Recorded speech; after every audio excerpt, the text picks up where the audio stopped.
I'll try that again. Hello, beautiful people. Hopefully, I am audible. I have my larger sized pop filter or windscreen or whatever the hell you call it on my microphone, so that you won't hopefully have to hear me indulge so many plosives into the microphone. We shall see how the audio quality goes. So yeah, just let me know that the audio and video are coming through like they ought to, and we will get started here. Thank you to everyone who joins us this evening. I will be talking about a few things. I'll give you a quick update on what's going on. And I will, of course, do the opening shilling and that sort of thing. And what else? I'll be talking quite a bit about calendars and the opportunity inherent in calendars and their use, in their exploitation, even. Something that's long been done to us that I reckon it might well be prudent of us to do in turn to those who've undertaken it against us, as it were. And and then I'll be doing Ask Me Anything type questions. So this is a chill stream. I just recently had American Krogan on. I think that worked out as a very good clip. Hopefully you will all check it out if you have not seen it already. And then there was recently a clip I did in the Light and Darkness series with Anteos, covering the Freemasons and the French Revolution. I think it was quite a good one. Hopefully you guys will circle back and check that out too. Tomorrow I will be appearing with Tim Murdoch, White Rabbit, Euro Rabbit, Horus the Avenger. That will be on tomorrow. If you want to see it, it'll be a discussion on Taiwan, on China, on Russia, some other geopolitical things that Tim is glossed under war porn. This is Tim Murdoch, not my buddy Tim Rudisil. I'll have some more to say about him in just a moment. But if you want to check that out, you'll have to do it tomorrow. Let me double check the time, because it will be available to everyone to watch tomorrow, starting at 5:30. So anybody can watch during the live stream, but then it goes behind Tim's paywall. So if you're not a member, you will need to catch it while it's live. And then Sunday, I will be talking to the mighty prudentialist, Prude. He and I will be taking a look at goings on in Belarus, if I remember correctly, things with immigrants somehow ending up in that country and being shoved up in the face of Poland there at the border. Quickly, please do follow this channel, Semiagog, as well as A Safer Space. You can do that on YouTube. You can follow the channels over on BitChute as well. On Odyssey, which is the alternative that I truly recommend, you can follow Semiagog over there. The full back catalog is available over there with all the old stuff I did with Tim Rudisil.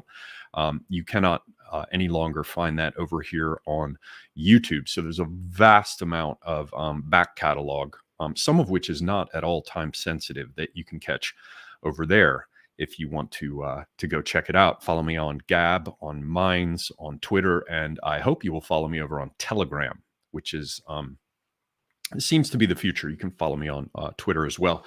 The Praetorian Chads who make this possible, you saw their names listed. I want to thank them one and all. They are the ones who make all of this possible. Thank you. And in terms of shilling, there's my science fiction book, Vinculum, under the name Oliver Perrin. You can find that on Amazon. It is an odd tale set in a dystopian future, Istanbul, if I remember correctly, in the year 2076. And the protagonist, Alaric McBroom, is a book thief who has been hired to track down and obtain a particularly valuable old text. But he's pursued by remorseless corporate hitmen and an esoteric sect of assassins, and he'll be lucky to escape alive. So you can find this over on Amazon. Again, it's called Vinculum. There is also my collection of poems, Cinders from the Bloomery of Youth. You can find that under the name Oliver Timken Perrin. That's also available over on Amazon for that small minority of the population that appreciates poetry in any way, shape, or form. Oh, and another quick announcement. This right here, Marks of the Caucasian Tribes and some stories and notable events related to their leaders. This translation from the 19th century Ottoman text is now complete. It will simply be necessary for me to have it checked by an Ottomanist, and that is now lined up. The guy is willing to do it, and I even got an estimate from him. So I'm going to be moving along with that very quickly, and I also sent it off to a person I know who is whom I'm acquainted with, who is a specialist in Northwest Caucasian languages and Circassian culture and history. He's up at McMaster's University, so hopefully he will be taking a look at it soon, and I will have another book for sale before too much longer. So that should be fun. Now, I should state before I get into the fun stuff that my friend Tim, not Tim Murdoch, the Tim Rudisil of this channel, was in the hospital sometime back. Apparently, he had pneumonia, nothing at all COOF related, but they were saying there were also some problems with his heart.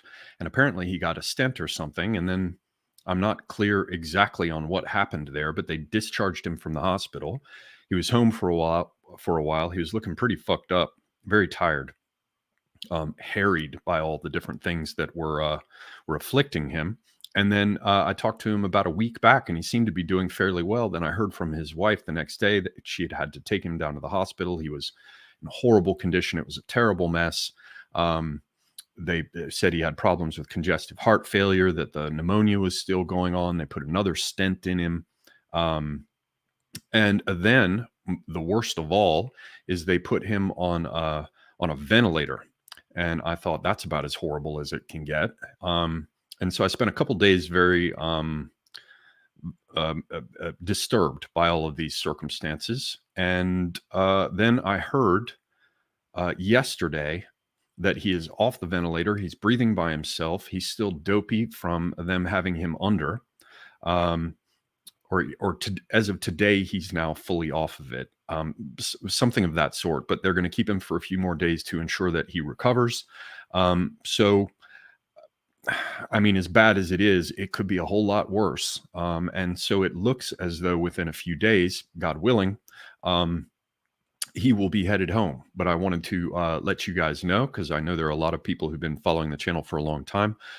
This channel was built in large part with Tim and his participation. So for all the old school folks who know him, I wanted to let you know, offer up prayers of whatever sort you like on his behalf, and it would be very, very much appreciated. So there is that. I hope to hear more good news. So what else do we have here? I'm going to have another delicious sip of my delicious apple juice. And I think I got a bit of orange peel. Yes, I did. Pardon me, ladies and gentlemen, the vulgar orange peel in the mouth moment. Now I will turn to this subject of calendars.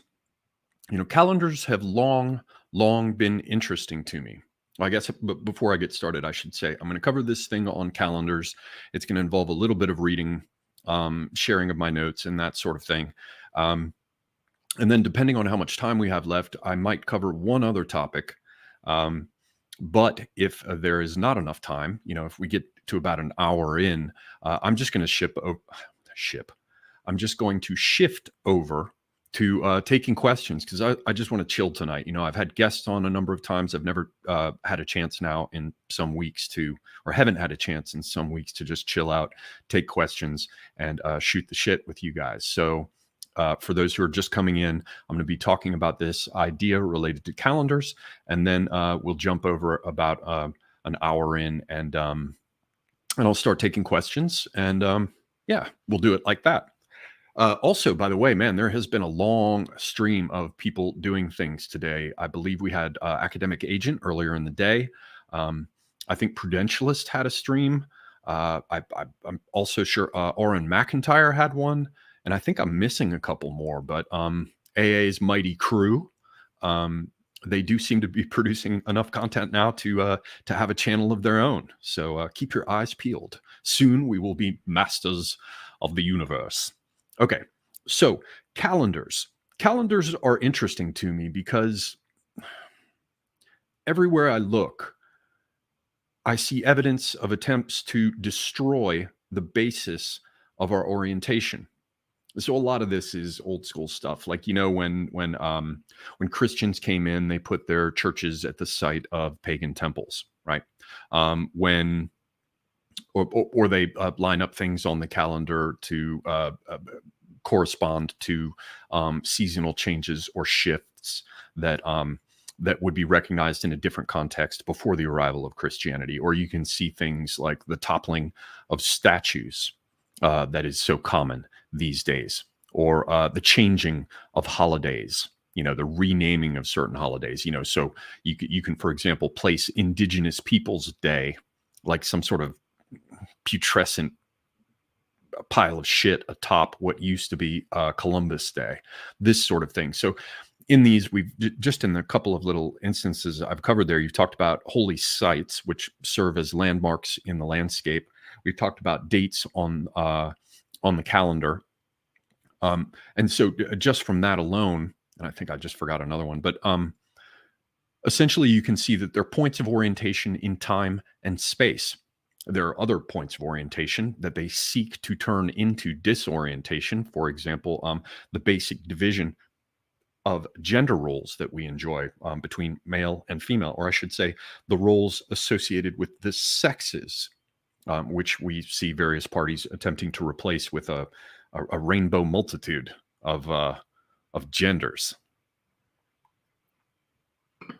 So for things as straightforward as the kind of roles that we perform in society and how these two sexes and their responsibilities are complementary, being destroyed by the introduction of an ever more schizophrenic array of addle-pated flavors, the positions in time that are marked by the calendar, the positions in space, right? An orientation in space and time, or in terms of identification and the roles that we play in the successful cultural traditions that exist across the world. All of these things are important insofar as they help us to become and remain oriented.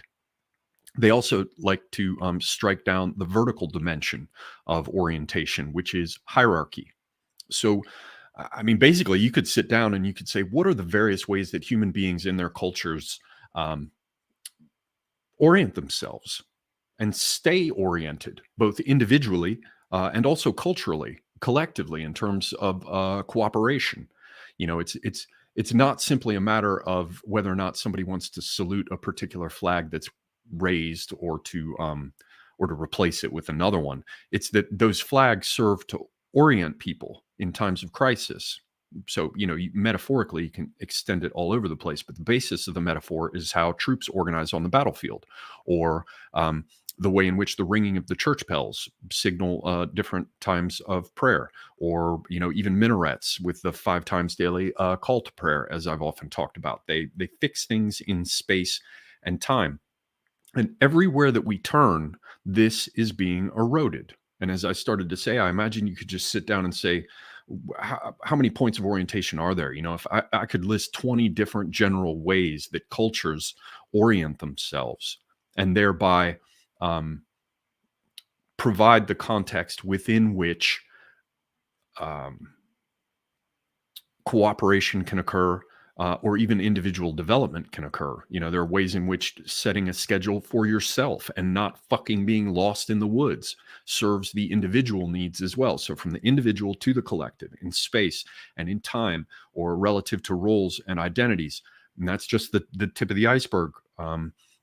All of these things are it's like the worm at the roots of Yggdrasil, right? It just gnaws and gnaws and gnaws, trying to burrow deep enough to kill the roots of the tree and bring it down. So in the face of that, I often think about ways in which we can do something about this. And there are a lot of challenges that are involved in that. So people will say, well, what can we do when the media controls X, Y, and Z? And so we can't make our voices heard as effectively when we're dealing with censorship. There are people like Millennial Woes that I, do watch and follow. I like him, or people that I didn't watch as much, but still they got thrown off, like James Alsop, or or Amran, American Renaissance, got completely booted off of YouTube. A lot of these people lost their Twitter accounts. Greg Johnson recently lost his Twitter account, and they lose payment processors, everything. There's so many challenges that we face in terms of getting around the pressure that's applied, that I often think to myself, well, what can we do? And so calendars seem to be a very, very important opportunity that I think we should all be thinking about. And you know what? I just realized I forgot my damn cigarettes. So hang on. I'm going to go get them. I will be back in maximum 12 seconds. Just a moment.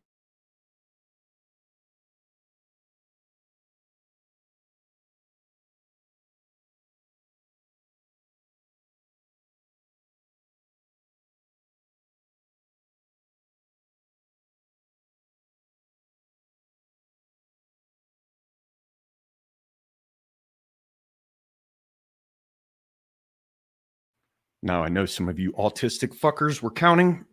Hopefully I made it back in 12 seconds. See, I knew already. People are counting. Those numbers are lies, by the way, ladies and gentlemen. That was less than 12 seconds. So, calendars. What is it to have a calendar? I looked up, I was recently doing some research because I appeared over on Apostolic Majesty's channel. Excellent channel, excellent guy, great regular guests. They call him the Pasta Posse for reasons that I won't go into here, but Marcus Furious Pertinax out of Australia, Columba from Scotland, Apostolic Majesty from somewhere in the British Isles. And they were doing a stream on the Battle of Lepanto. And there is a day in the Catholic liturgical calendar for Mary, whose intercession, I suppose you could say, was said to be decisive in that battle. And so I was thinking about the liturgical calendar and the way it creates a rhythm to the year. And of course, it's a bit different from the secular calendar. It starts with Advent and everything, but you're looking at the feast days and the holidays, which are holy days, right? And I was just thinking to myself, wow, if you're still a Catholic, for those who are, there's remembrance of these events. We remember them. And then, you can do it right now. Open up your screen and take a look at our calendar. Here, I'll take a look at mine. I won't put you through the pain of having to see it. But I remember looking at my little Apple calendar, and I realized it's got fucking Diwali on it. When did Diwali get, added? And, there it was, the 4th of November. We've got Veterans Day. We've got Election Day. It'll mark Halloween. It'll mark Hanukkah. Here on what is it? December 26th, it's got fucking Kwanzaa. New Year's Eve is marked. Christmas Eve and Christmas Day. They're still on there, clinging by the skin of their teeth, I imagine. Martin Luther King Day. We got the Chinese New Year or Lunar New Year. We've got Groundhog Day. It's just like this vast desert of imbecility and of empty gestures. It's repulsive. And yet that is our calendar. So any one of you that might be interested in such things can obviously take a look and see that there's nothing there. It's empty. And to whatever extent there is something there, most of it is repulsive or alien, or frankly, both. Little homage to John D. Just the sound of a Zippo. And that's what we have. So I was thinking about Catholic liturgical calendars. And then I was thinking to myself about No Nut November. That's interesting, isn't it? That certainly didn't come out of some vat-grown planning session inside the Beltway in DC. No Nut November. Interesting. And then I thought about White Boy Summer. White Boy Summer. No Nut November. It's almost like we're looking for seasonal or date-related points of remembrance of our own observances, right? periods of commemoration or days or periods, whether it's 24 hours or something that lasts a week or whatever.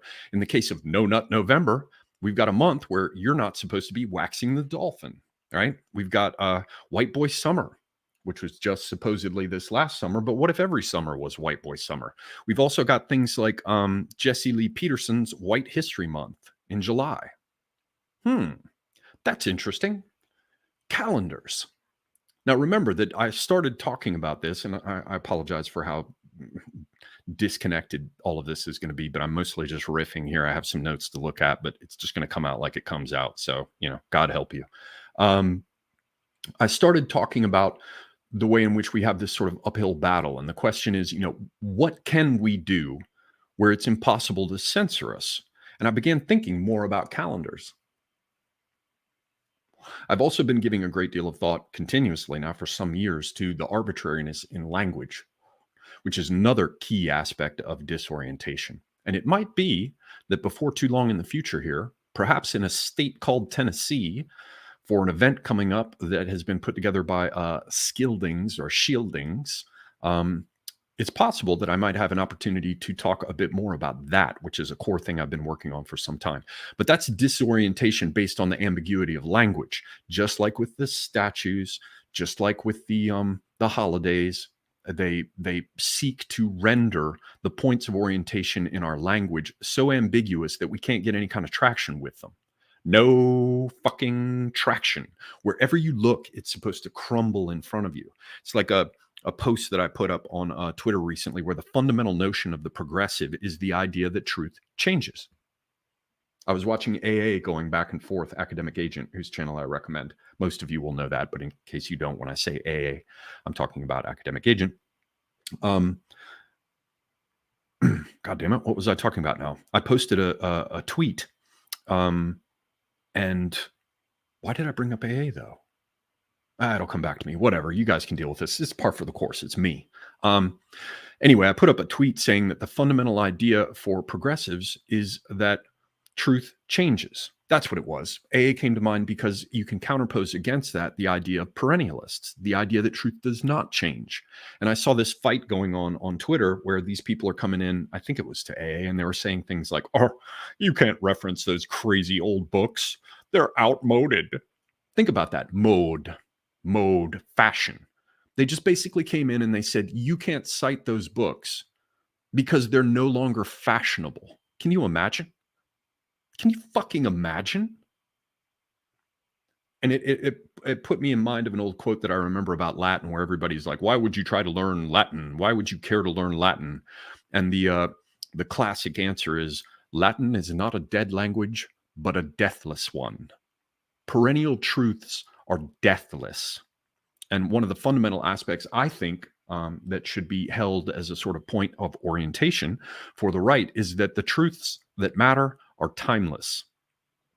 And yet the utopians, I mean, to whatever extent there's any consistency in their addle-pated bullshit at all, they don't hold to those points of orientation. They want them to constantly shift and mutate in a dialectical progression. Another thing that's repulsive about them. Anyway, coming back around, how do we get around the massive superiority enjoyed by our opponents as regards things like the ability to censor or the ability to deplatform or to push you out of your job or to censor you in any variety of ways? And again, I came back to this idea of the calendar. I want to fix language. And by that, I mean fix in position language so that it becomes a viable point of orientation. You know, they change the definitions constantly, so you don't even know if the words you use to articulate your thought are any longer permissible. But they do it with the calendar as well, as I said, changing the holidays or changing the points of orientation that are literally landmarks. You know, something like a memorial is something that helps you to remember, so it connects you to your past and allows you to extrapolate an assumed future based on the values that you share. But it also physically allows you to orient, like, you know, go up to the statue of so-and-so and take a right, you know. Calendars, they allow us to fix things in time. And here's the part about calendars that's very, very interesting to me. It's that they can't stop us from observing days. What are you going to do about a group of people who decide that they all want to observe a given day? What the fuck are you going to do about it? This matters because we need solutions of this sort. How do you stop people from recognizing and discussing and commemorating a thing that they have agreed beforehand to do on a specific day? And then there's the issue of how things work over time. One of the big things that you see in the world of consulting, which I used to be a part of before the coup destroyed it and thrust me into penury, uh, and fertilizer prices went up, so they screwed my farm income.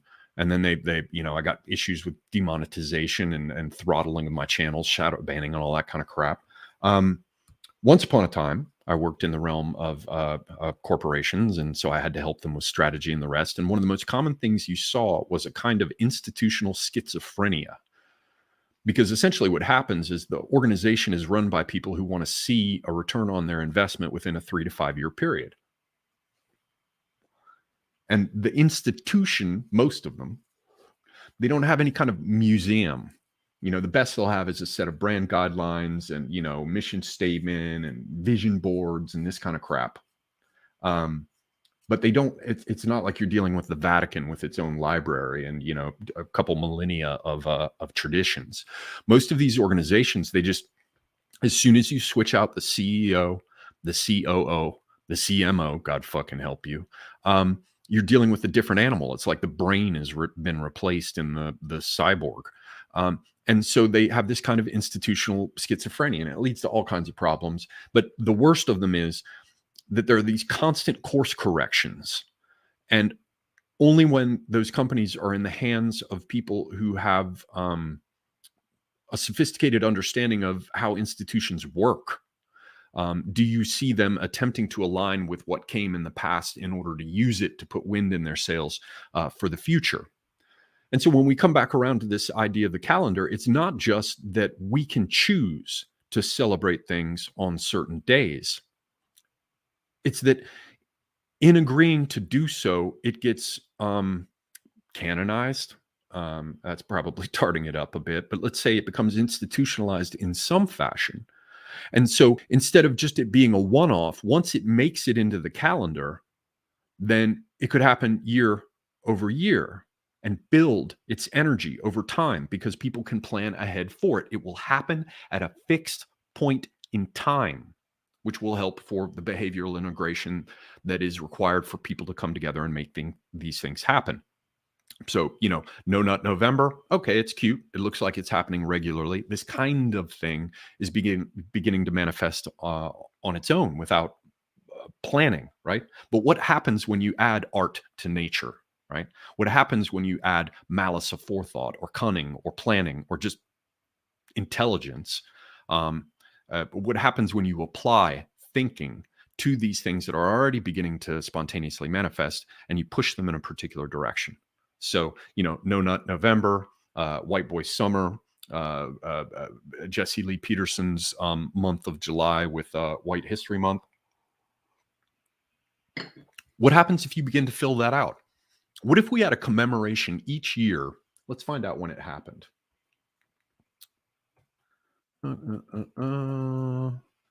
Civil Rights Act of 1964. When did this happen? Let's see here. Let's go to Wikipedia. That was enacted July 2nd, 1964. What if everyone across the web on the right talked about that day on that day? What if we made it real again by commemorating it, but perhaps not in the fashion that they want us to? That could be interesting. Commemoration of a variety of kinds. I had some other notes here. What are some other ones that could be entertaining? Kyle Rittenhouse Day. Commemoration of a variety of communist atrocities. I also like the idea, just because it's in my very nature, of days of maledictions and vilification. It would be nice to have days where we come down hard on the bullshit that is out there. And, you know, if you're talking about, I mean, revisionism is a touch and go business. I think in a lot of cases, there are subjects where there's not much hope of successfully revising, at least not for the time being, some historical views that are held. But I'll tell you what, simply getting everyone to talk about the same thing on the same day acts as a kind of massive amplification of the message. And if there is any hope at all for penetrating certain barriers as regards historical revisionism, I think, you know, your best bet would be to do something of this sort, because again, you get everyone on the same page. You get everyone talking about the same thing at the same time. You know, there's a certain thing that happens when there's synchronization. If you listen to flamenco where people are doing palmas, you know, and they'll be like, if one person's doing that, it can be nice and clear. You can hear that it's 2 counts of 6 or a count of 12 or whatever, right? If people are doing it together, it gets very sharp. And then if you do contra tiempos, so it's tick tick tick tick tick tick tick tick tick tick, it's like alternating as you split the beat with the counter beat. That's great too, but it requires synchronization. If you don't have synchronization, one of the best expressions I ever heard is this chick Genevieve. She's a very talented dancer and also hotter than a 3-dick dog, man. But she used to talk about when people are doing palmas and nobody knew what the fuck they were doing. She said it sounded like popcorn, and it does. There's no synchronization. It's just like bullshit, right? If you get everyone talking at the same time about the same thing, now you have amplification. Now you have the slow blade that might penetrate the shield. That is another major aspect of this whole idea of the calendar. And there's some points here I wanted to read about. Maybe it's going to be tedious. I'm going to see though. Some of this I do want to cover. Oh Lord, did I just pull my bookmark out of this like a dipshit? I did. I'm embarrassing myself. Well, I'll find it here. There we are. This is a very interesting book. This is by a fucking weird dude. I've talked about it before, so some of you will have heard about it. This is a guy named Eviatar Zerubbabel. And he is very interestingly dived in, and he said, let's look into the week, because the week is this one aspect of our calendrical cycles that's entirely man-made. You know, 7 days associated with 7 planets or whatever, but it's not like you can tie it to the moon for months, right? Or you can't tie it to a solar cycle like the year itself, right? You can't tie it to the 4 seasons. And it certainly doesn't seem intuitive to say, well, we do understand that we have a year. Let's divide it into, say, 52. Doesn't make sense, right? So it's an entirely man-made thing. And so it's a very interesting question. He decided to dig into it and to attempt to understand it. And in the course of doing so, he looks at a number of different types of weeks and various approaches to the calendar, you know, so Indonesian week calendars, the Maya Tzolk'in calendar, astrological 7-day week, days of the planets. He looks at things like Baha'i calendars, all kinds of stuff. The Nundine, right, for the Romans, which was their week of, I guess you call it 9 days, where you have 8 followed by a market day or whatever. But in the course of that, he's got one chapter called the 7-Day Wars. And I kind of want to put this in front of you. Again, I've talked about it before, but I haven't gone into it at length. It might be good to hear about this because we've got 2 attempts in the past to kill the week. And in both cases, it was this was undertaken by commie bitches. In the first case, it was the attempt to replace the 7-day week in France with the French Revolution with periods of 10 days, which they called a décade. It was so rational, just as rational as the piss-poor, shit-eating metric system, which I despise. There is also the attempt of the Bolsheviks to come up with a 5-day working week, which they called the Neprerivka. I don't even know fucking how to say that, but I want to cover this really quickly, or as quickly as I can. So there's going to be a little bit of reading here, but bear with me. I'll probably skip over some parts. Let's start with this business of the French décade. And bear with me. The reason I'm reading this is because I want you to understand how much thought they have given at various times and in various places and continuously up to the present day. I want to show to you, in some sense, how hard they think about fucking us and our traditions of integration, because the calendar and the systems of timekeeping and the days that are recognized and how they're subdivided, etc., but the days and the larger units like months or years or whatever, they have all kinds of implications. And they've been trying to fuck us with this for some time. So I think it's worthwhile to just take a moment here to look at how much attention was paid to this, because I think it underscores how much attention we should be paying to this. Because again, it does not cost us a damn thing to create our own calendar and observe it.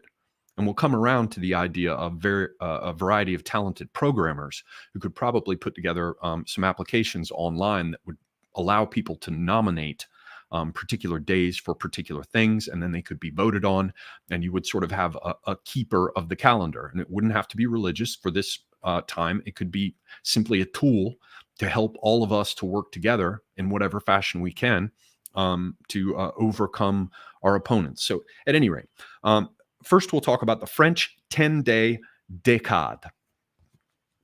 On December 20th, 1792, the new assembly ruling France, the National Convention, authorized the Committee of Public Instruction to consider a general reform of the existing calendar.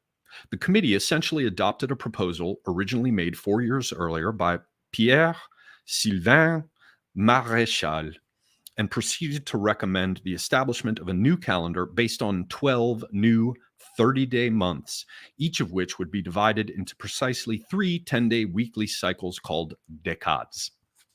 On October 10th, 1793, only 5 days after the committee had presented its report to the convention, the official Journal de France discontinued its practice of dating issues using the traditional day of the week. 3 weeks later, it began designating days by the committee's newly proposed names. You imagine fucking names of your days come up with by fucking committee. Primidi, duodi, tridi, quartidi, quintidi, sextidi, septidi, octidi, nonidi, and decadi. How fucking repulsive and lifeless. Need I offer comment? More significantly, on October 6th, the convention had resolved to fix all public officials' rest days on decadi. That resolution became an official decree on November 24th, 1793, the day the entire new revolutionary calendar was put into effect. Remember, they're trying to get rid of fucking Sunday. That's their biggest concern. And likely they were trying to get rid of Saturday as well.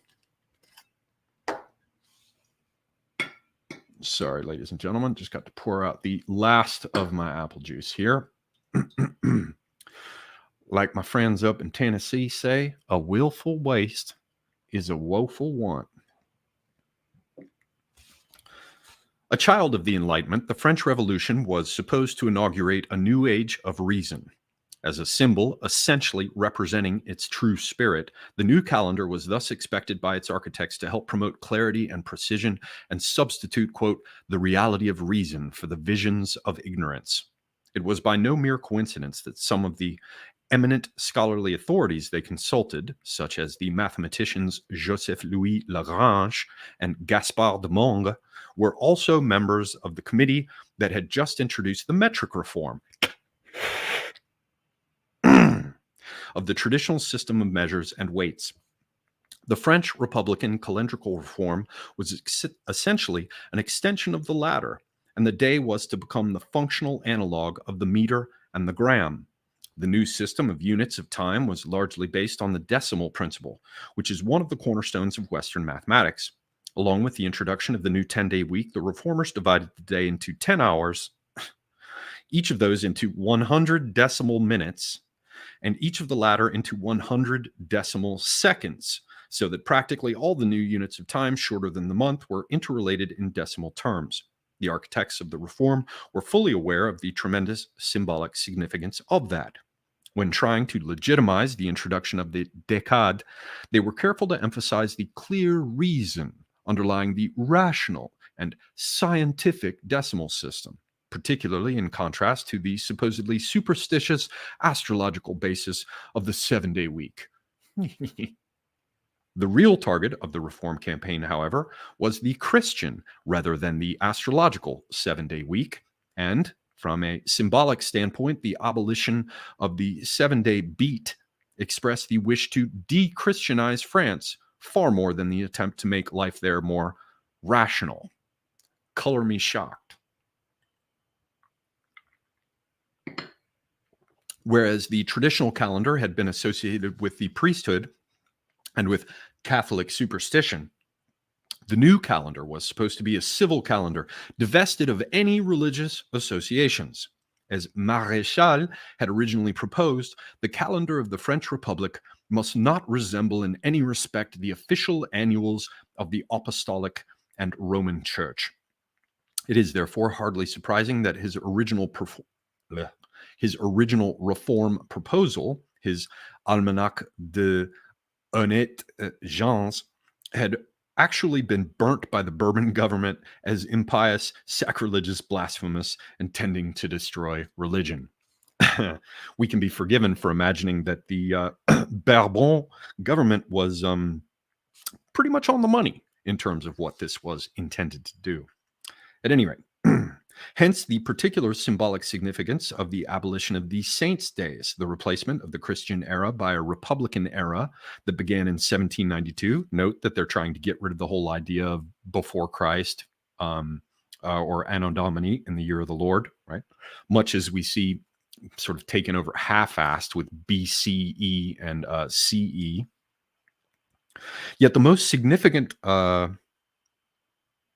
missed this. The replacement of the Christian era by a Republican era that began in 1792 and the substitution of September 22nd for January 1st as New Year's Day. Yet the most significant calendrical contribution to the attempt to de-Christianize France was undoubtedly the obliteration of the 7-day week and, along with it, Sunday. Thus, when the chief architect of the new calendar, Charles Gilbert Rome, was asked what the main purpose of the new calendar was, he could reply unequivocally, to abolish Sunday. That's a quote, by the way, to abolish Sunday. The décade, or rather, to be more precise, its peak day, décadi, came to be the single most important symbol of the de-Christianization of France. The Kulturkampf, waging in France during the 1790s, was thus largely a struggle between Dominicans, from dies dominica, the Latin for Sunday, and decadists. And indeed, it was often portrayed by the pamphleteers of that period as a struggle between Monsieur Dimanche, Mr. Sunday, representing the church, and Citoyen Décadi, Citizen Décadi, representing the state. Again, color me fucking surprised. During the period commonly known as the Reign of Terror, the French Republic made great efforts to obliterate the 7-day rhythm, which was associated symbolically as well as practically with church-attending practices. Churches were allowed to open only on Décadi, and citizens were forbidden to close their stores on Sunday and wear the habits du dimanche, Sunday best. However, while systematically destroying the traditional 7-day rhythm, the revolutionary authorities were also busy trying to have it replaced by an alternative weekly rhythm based entirely on the décade. As soon as the revolutionary calendar was put into effect, they introduced a new set of civil holidays into French public life. These holidays were all based on this new weekly rhythm and were appropriately called décadal festivals. Fête décadaire. I can't fucking French. Some of the holidays were already celebrated in late 1793, yet the idea that every décadi would be celebrated is associated with the rise of Maximilien Robespierre to absolute power in 1794. On April 6th, a day after the introduction of the new civil religious cult was first recommended by the Committee of Public Safety, and also the day on which his arch-rival Danton was executed, He proposed that decadal festivals, to be celebrated on successive decades, be established on a regular basis. Then, on May 7th, he issued a decree introducing 36 decadal festivals, corresponding to the 36 decades of the new calendar year, each of which was to be dedicated to some abstract idea, such as patriotism or filial piety. The celebration of the festival of the Supreme Being. Oh. Throughout France on June 8th, 1794, with Robespierre himself presiding over the festivities in the gardens of the Tuileries, was supposed to inaugurate this new annual cycle of weekly festivals, the observance of which was to be based entirely on the new 10-day rhythm. As a functional substitute for the Church's Lord's Day, Decadi was essentially part of a decadal religion and was to be celebrated in holy temples, which later would indeed be called decadal temples, opening and closing with the singing of hymns. The only significant difference between this new 10-day weekly cult and the 7-day weekly cult, which it was obviously supposed to replace, was that it was to be consecrated to the French Republic rather than to Christ. Thus, for example, the hymn that would close the celebration of Decadi was the patriotic L'Hymne de Marseillais, which would later become the French national anthem. It took 4 years, however, before Robespierre's dream actually came true. On July 27th, 1794, only 7 weeks after the celebration of the Festival of the Supreme Being, he was overthrown and executed, his downfall marking the end of the Reign of Terror and the beginning of a relatively moderate 3-year period. Some of the festivals being observed in France during that period, especially after the enactment of the Law of National Festivals on October 25th, 1795, were still celebrated on Decadi.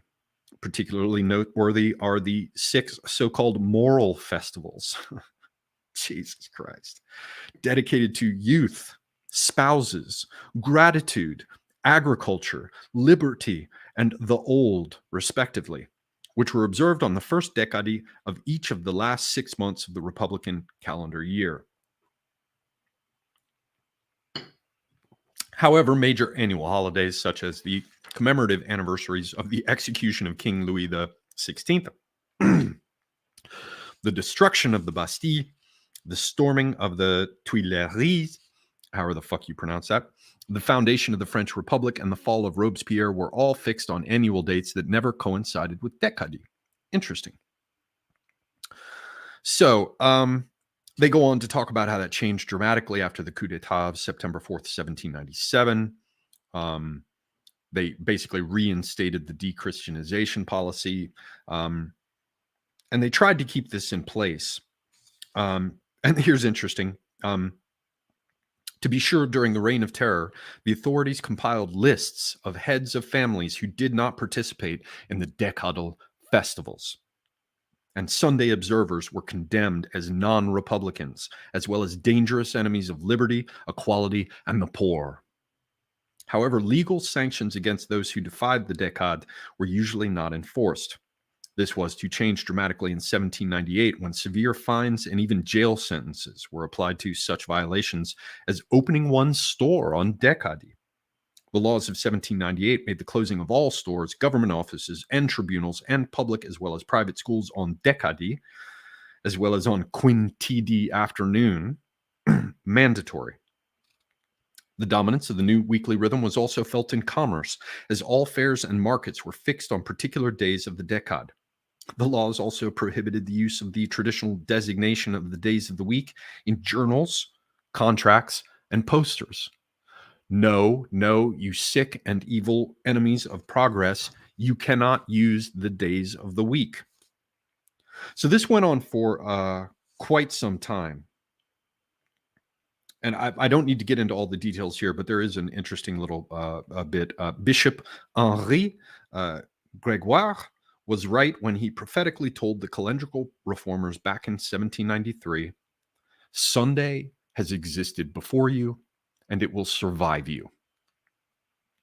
Long before its official discontinuation, the decadal cult was already dying, and following Merlin de Duais and Le Réveillère Lepo's resignation from the directory on June 18th, 1799, it all but completely disappeared in many parts of France.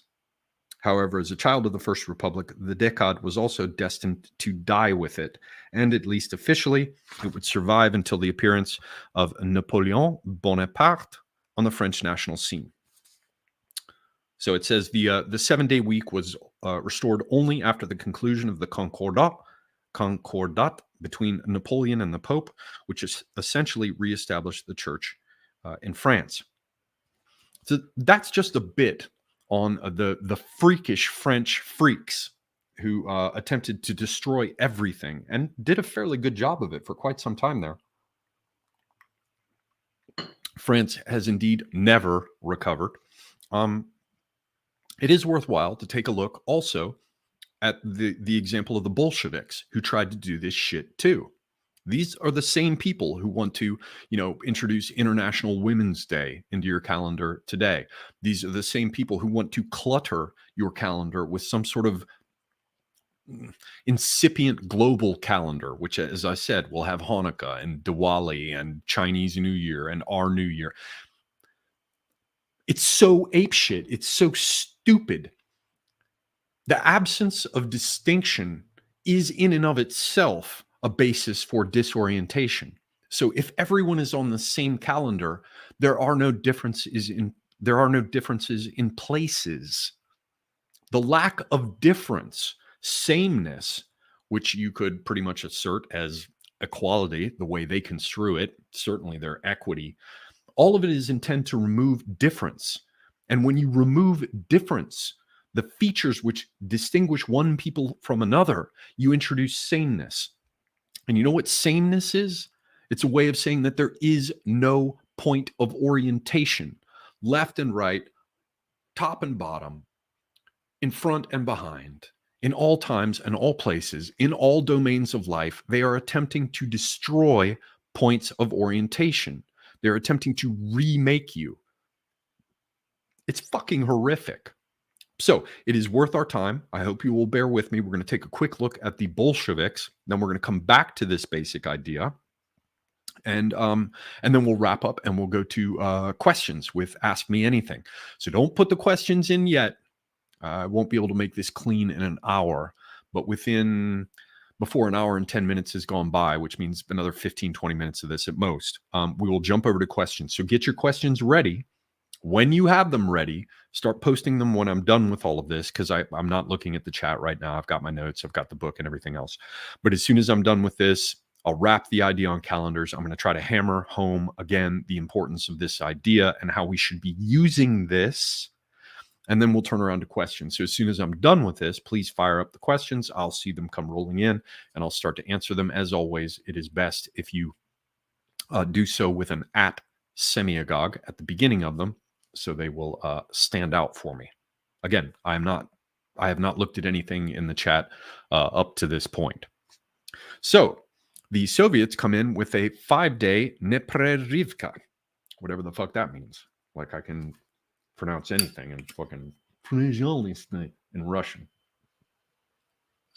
Certainly, I cannot. But again, it's very important to realize this not only happened with the French Revolution, it also happened with the Bolsheviks.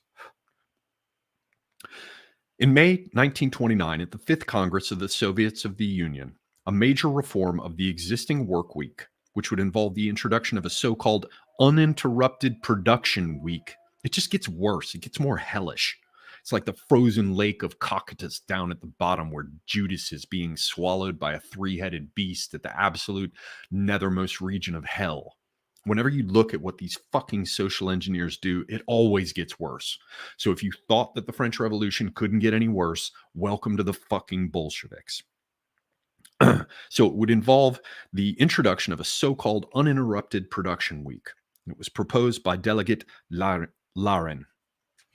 The proposal attracted relatively little attention at the Congress itself, yet Larin soon managed to get Joseph Stalin interested in it, and within a couple of weeks, the Soviet press was already raving about his plan. By June, when Lerin's proposal was examined by the rationalization section of the Supreme Economic Council, the Commissar of Labor, Uglanov, was already its only remaining significant opponent, and by late July, any opposition to the uninterrupted production week was ideologically crushed as counter-revolutionary bureaucratic sabotage. Sounds familiar, doesn't it?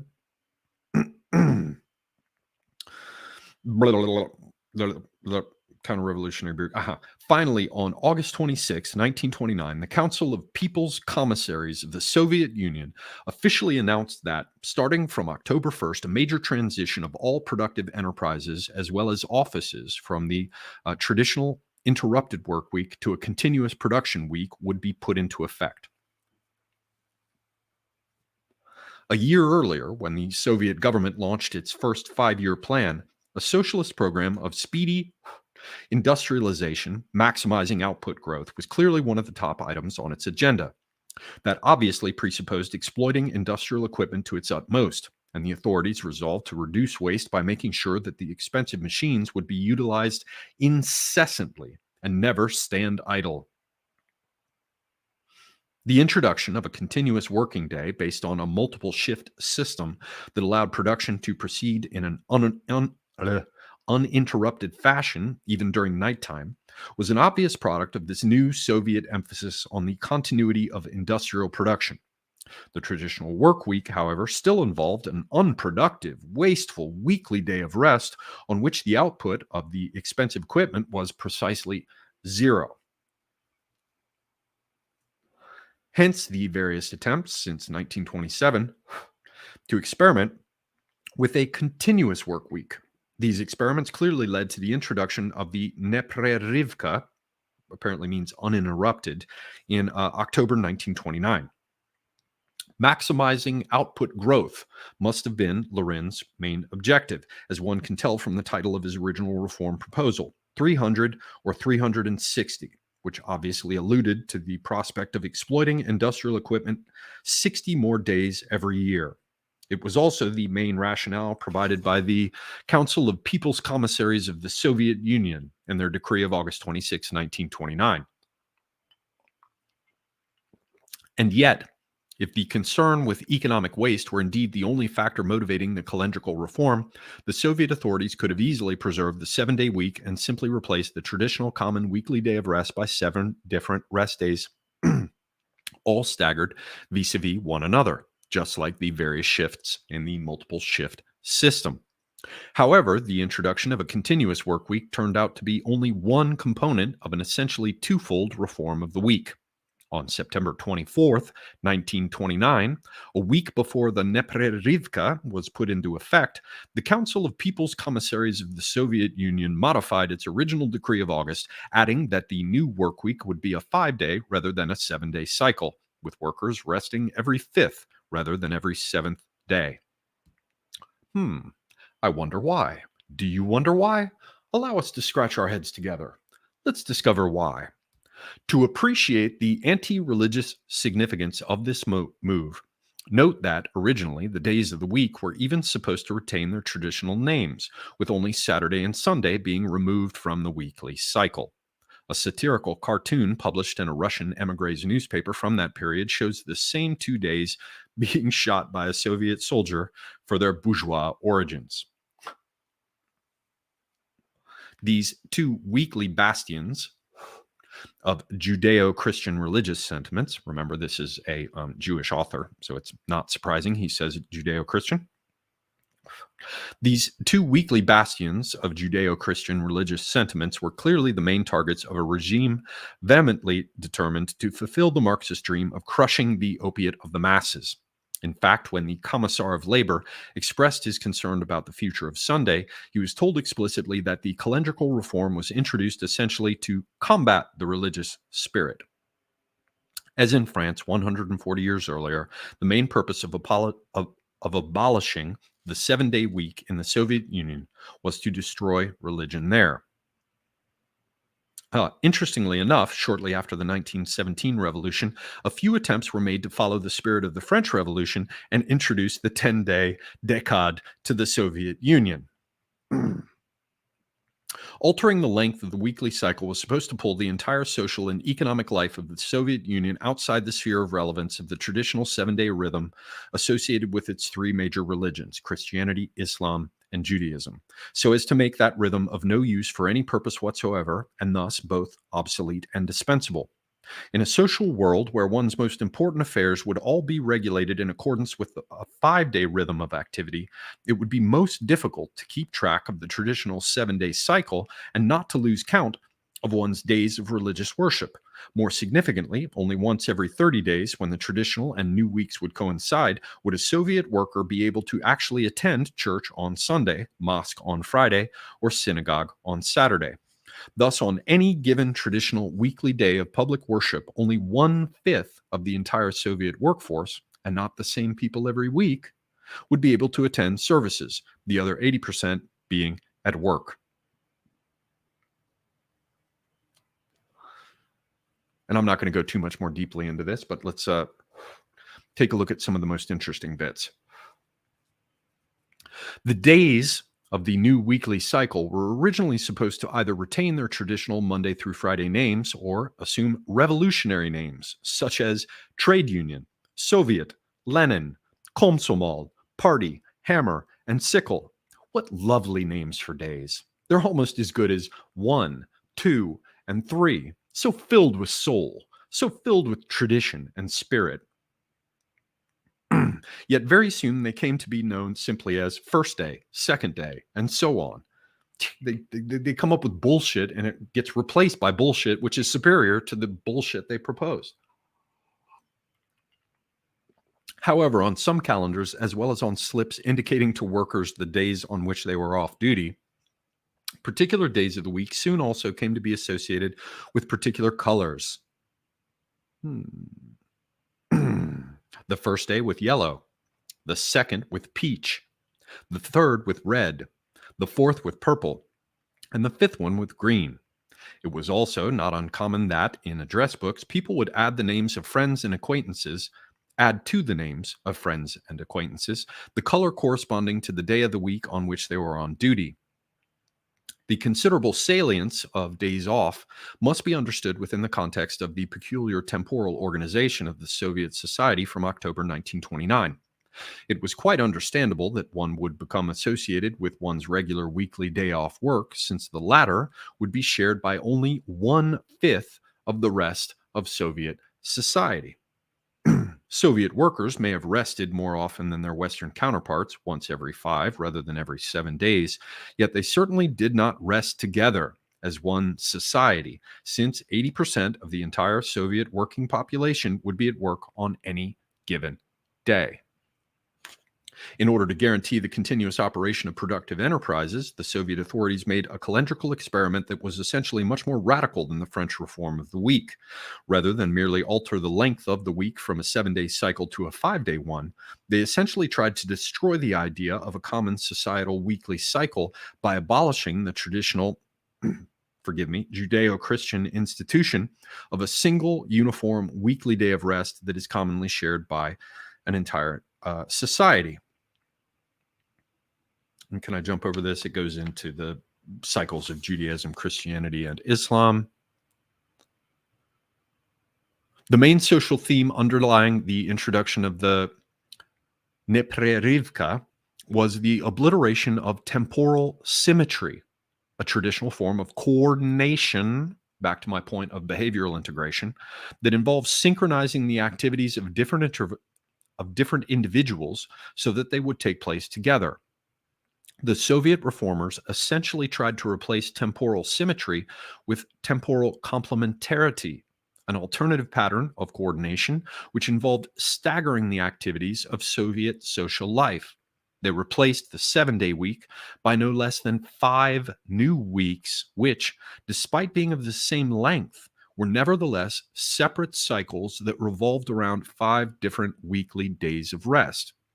In short, by introducing the Neprerivka, the Soviet authorities essentially divided the entire society into 5 separate working populations, staggered vis-a-vis one another, like the different voices in a polyphonic 5-voice fugue. So they had a number of problems with this. They indicate here, as indicated in the following complaint, which appeared in the official newspaper Pravda on the very day that the Neprerivka was put into effect, problems were dwarfed by the actual disruption of family life brought about by the reform. What is there for us to do at home if our wives are at the factory, our children at school, and nobody can visit us? It is no holiday if you have to have it alone. Some degree of temporal symmetry is necessary for maintaining healthy family relationships, and the new emphasis on temporal complementarity obviously disrupted family life in the Soviet Union. The impossibility of bringing an entire family together, other than after a long day's work or on the few annual holidays, must have contributed considerably to the erosion of Soviet family life in this period. Is there anything else I want to cover here? Because I've got the basic. There's issues with, basically 1/5 of the workforce being absent from work on any given day. Also ruled out the possibilities of ever having general workers' meetings, so it got in the way of that. Basically, he goes on to describe the ways in which this bright fucking idea of some commissar was just a fucking train wreck.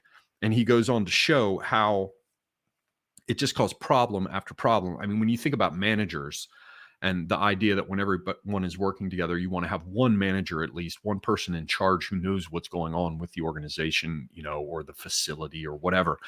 Even the managers were out for certain periods. So you had people come in and then come out again who didn't have the ongoing in-depth knowledge of the operation. So it just led to incredible problems.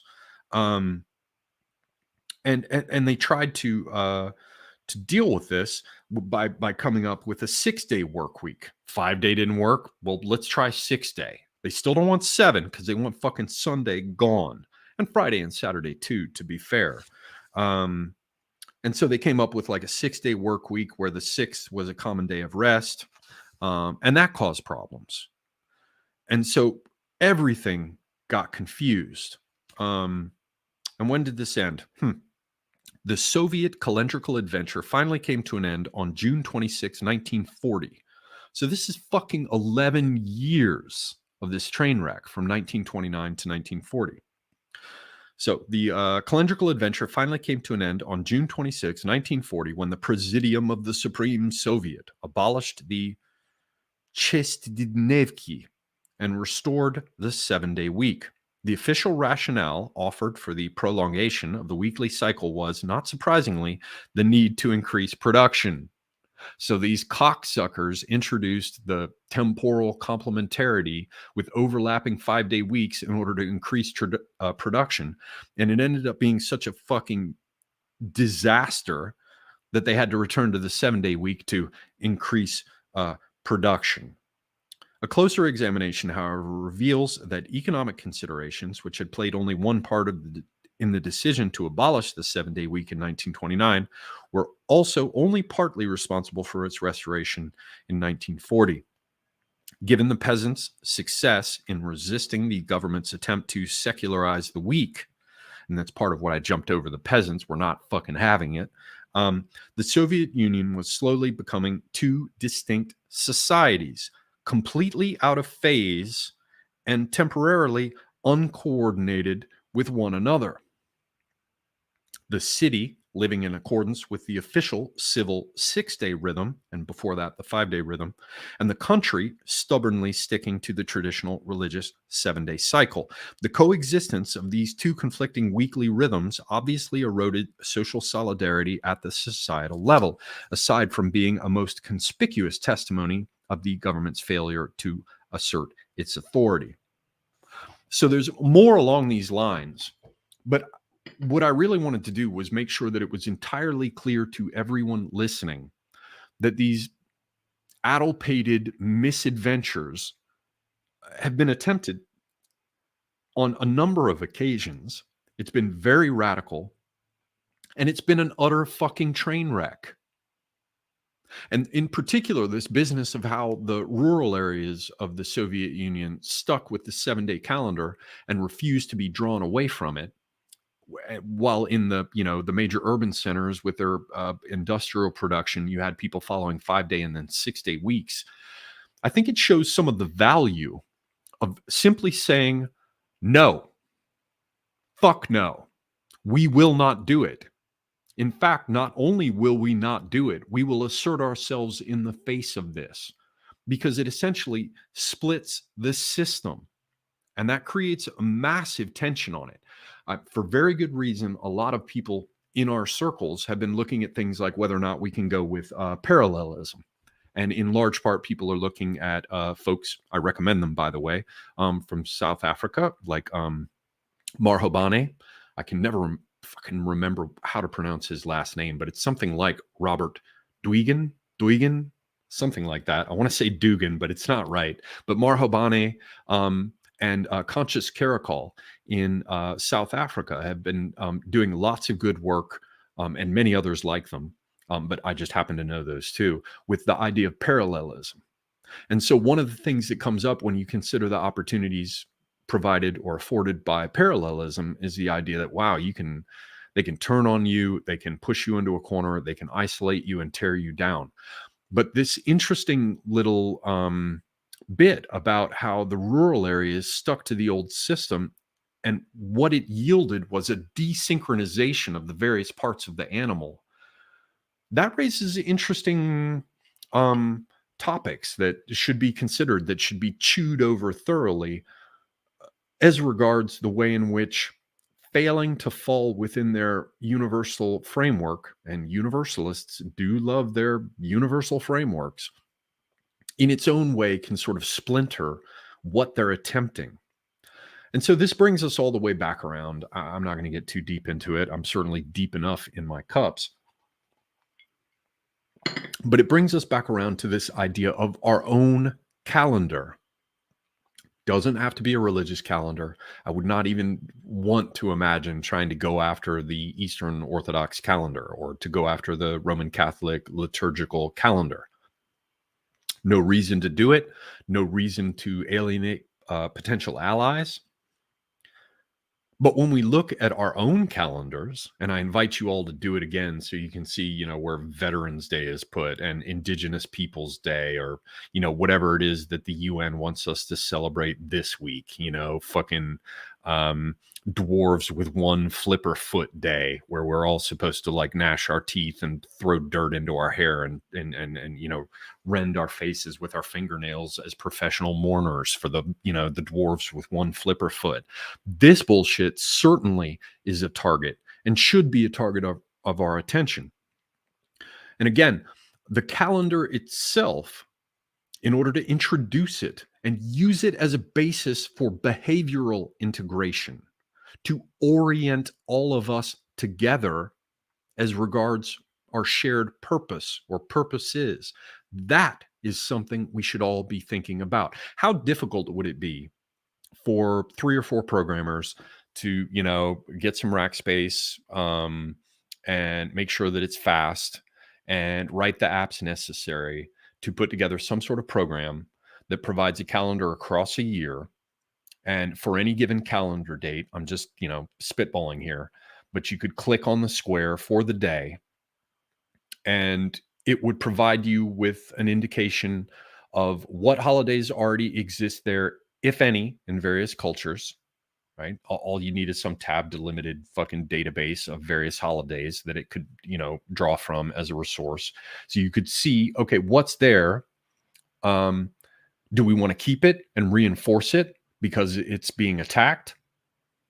Or can we see how there are 2 conflicting holidays on this date? And so we decide that we want to reinforce the existing one and to erode the one that they're proposing as an alternative, to do away with our traditions. And beyond that, you would have the opportunity to go ahead and say, I would like to propose something else that should be commemorated on this date, right? And then you could write it in, and then that would in turn generate over time a list, and that list would have rising to the top of it the observance or commemoration for that date that had received the most votes. because we have to bring people together with this. I'm a big believer in elite theory, and I'm certainly not here to tell you that it should all be democratic. But the fact is, when you want to get a lot of people on board for the same thing, I think it would at least be useful to have a tier of how this works that function based upon how many votes a given idea got. Because the only people are going to be coming to look at our calendar, I mean, prior to subversive fuck sticks and FBI people in the primary stages of it, are going to be people who take an interest in all the different things that we talk about and think about. So bring them in, make them a part of the decision-making process by permitting them to propose a certain thing be commemorated on a certain day. And then, based on which one is voted as the highest, that becomes the resource that everyone can turn to. They can go to the right-wing calendar or whatever it ultimately ends up being called. It's important to name a thing right. But you would end up with 365 days of the year that different people could come in and vote upon, and they would rank up based on what they like the most, what most people seem to think should be commemorated on that day. And then that could become a resource. Again, everyone could come and get up. They get up in the morning, and then they could come to the thing I'm calling as a placeholder, the right-wing calendar, and they could see what is commemorated on that day. And then they all go talk about it. All of us in our trolling, bitchy, shit-posting multitudes could have our behavior coordinated and directed by agreement upon the subject of a given day. Imagine how Twitter would deal with the fact that suddenly there's massive coordination across the platform to commemorate a given thing on a given day. It's an amplification that is well worth our consideration, and that I think ultimately would be quite valuable. So let me just review my notes here to see if there is anything that I missed, and then we will jump over to Ask Me Anything. So get some questions together, and let's see here. Right-wing calendar, must agree upon it. Keeper of the calendar, promoted by everyone in our circles, set up so that people can input particular remembrance for a particular day or period. Then this is voted upon. Things with the most votes get the day in question, unless the keepers of the calendar decide to impose, as elites, some observance because the ones chosen by the multitude are fucking stupid or amount to missed opportunities or are just asshat bullshit. Fasts, meatless Mondays, and No Nut November. I've kind of covered this. And that's interesting. No Nut November is a fast period. It's interesting. Many more such things could be put together. The potential inherent in this is the reason that all fucking religions put together calendars. And yet we're over here fucking beating off with disconnected, disintegrated, half-hearted, shattered fractions of attempts that are all divided one from the other because we cannot get on the same page in terms of even what we want to talk about. So yeah, look at our calendar today. Look at how fucking just empty it is. You're eating bug biscuits when you could be eating steak. We went into the French attempt, the Soviet attempt, changing of holidays, seizing of holidays. I already talked about Columbus Day becoming Indigenous Peoples Day. And there is no need to seize territory to create a calendar of our own. This is something that I've touched on when I said, how do you overcome the massive resistance and the massive asymmetry that we're facing in terms of trying to take on what's called the establishment, right? The beauty is that we don't have to take any territory in order to have a calendar of our own.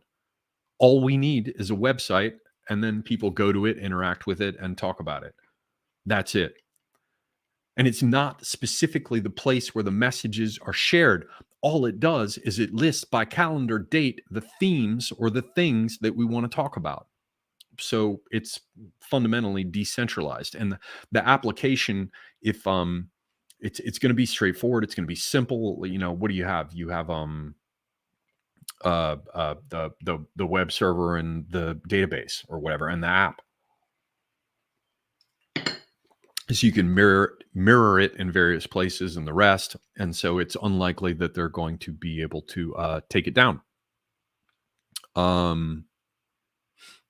What else? What could be simpler than opting in to recognize and celebrate certain holidays? Fuck, I was supposed to go check on the etymology of celebrate. Let's look at that and see if there's any wisdom in there. Because very often, the words that you think are straightforward actually have some deeper meaning hidden with them. To perform publicly, celebrate, verb, mid-15th century, to perform publicly with appropriate rites. Originally of the Mass, from Latin celebratus, much frequented, kept, solemn, famous. Past participle of celebrare, assembled to honor. Also to publish, sing praises of, practice often. Originally to frequent in great numbers, from celeber, frequented, populous, crowded, with transferred senses of well-attended, famous, often repeated. Its etymology is unknown. So yes, we can celebrate certain days, and there's no need to seize territory. Can you imagine Unvaxxed Day? That'd be a bee in their bonnet, right? Yes, and again, there have to be days of vilification and maledictions. Can you imagine if there were a Guy Fawkes Day, but it was for Klaus Schwab? We can do that. We can do that. If there were only the academic agent people will understand, but if there were a William Fence Day, but we burned our own little William Fences instead of Guy Fawkes across the world. All that requires is a fucking calendar. All it requires is a calendar. This, my friends, this is a good idea. Fucking recognize it. It's a good idea. Cooperate. Do something about it. Find some way to integrate our behavior and thereby make it more effective. So we are done with that. I'm going to close this little window and I'm going to stop hissing and spitting at you. And we will turn to this notion of ask me anything. Now, ladies and gentlemen, we have come to the joyful end of this process where we just do questions and I just get to chill out. Oh my God. And I can try to stop smacking the microphone with my glass. So here come the questions. Oh.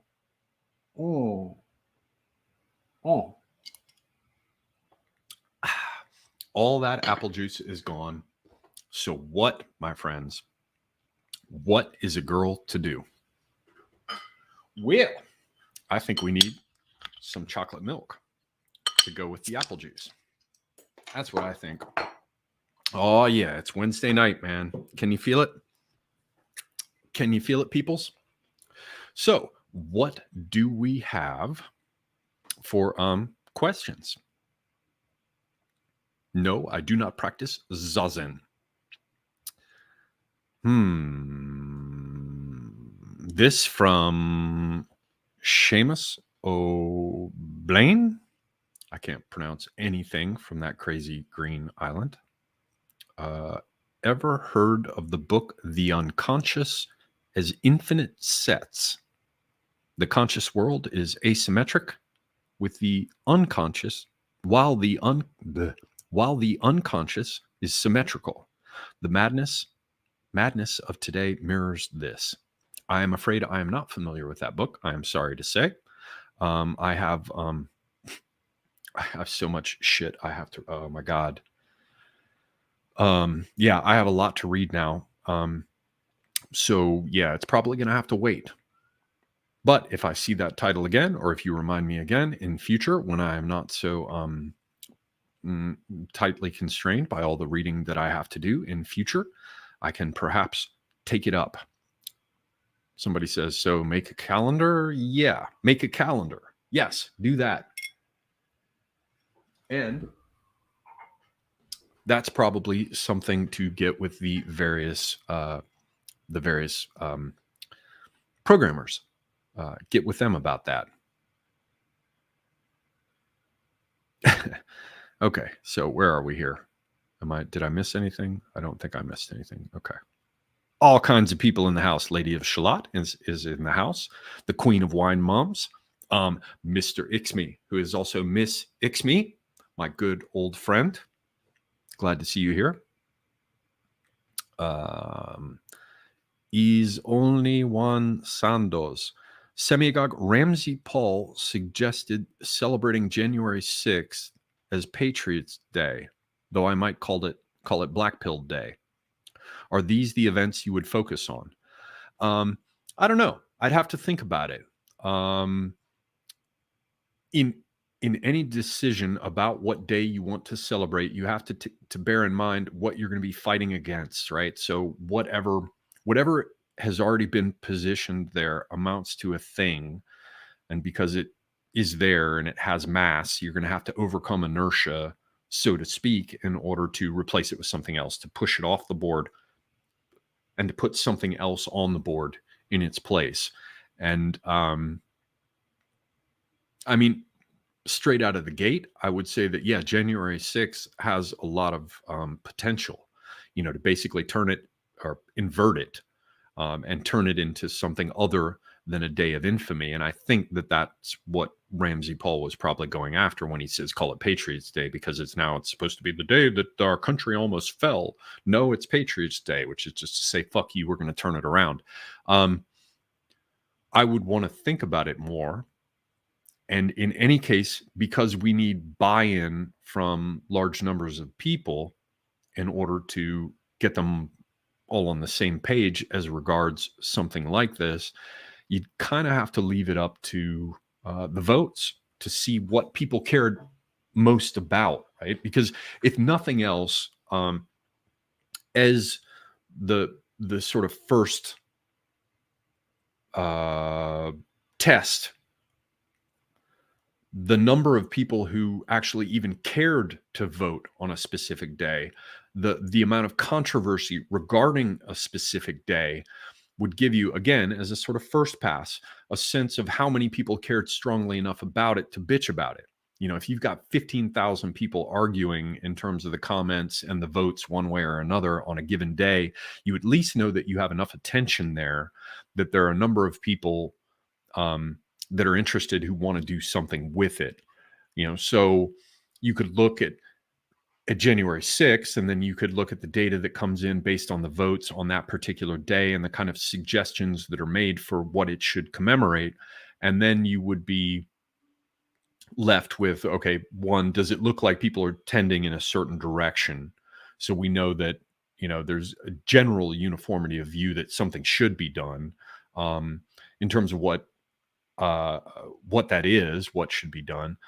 Maybe there's a little bit of variation, but they're generally going in the same direction, so that we know that we have a high interest in that date and a general idea of doing something like such and such, like calling it Patriot Day, for example. But if for example, there was a wide divergence where people wanted to do radically different things and thought that the day should be commemorated for reasons that could not be brought into conformity or alignment, then you might say, look, let's focus our energy where we can get a clear win. So I don't know, something like a calendar. Remember, the calendar isn't only to establish given days as given things to serve as a tool to integrate the behavior going forward, amplify it, and make it more effective. The calendar is also at the same time a tool to gather information about the potential foot soldiers, and I mean that only metaphorically in terms of meme wars. I'm not talking about any genuine violence, but it becomes a tool in order to sort of take the temperature of people relative to a certain date, a certain theme, or an issue to find out which one has the most interest. So you're not just putting the information up there that you see on that calendar, you're also gathering information behind the scenes to see where relative to the calendar, the potential and the energy that could be harnessed is. Pheromone Cult says, what is not good in life? Iconoclasm. Okay. John Goris. John Goris. Hello, sir. Go check out John Goris's Ghost Tank and his mad animations. He says, when are you escaping Atlanta? Or when is escaping Atlanta day? I don't know, man. Trying to get lawyers to do things for me. I had the whole business I talked about at the opening with Tim being in and out of the hospital. Then I had a damn water line coming from the street through my yard that had burst, and I had it fixed, and then it burst again. What the fuck? So my front yard flooded again. I was without water for a week.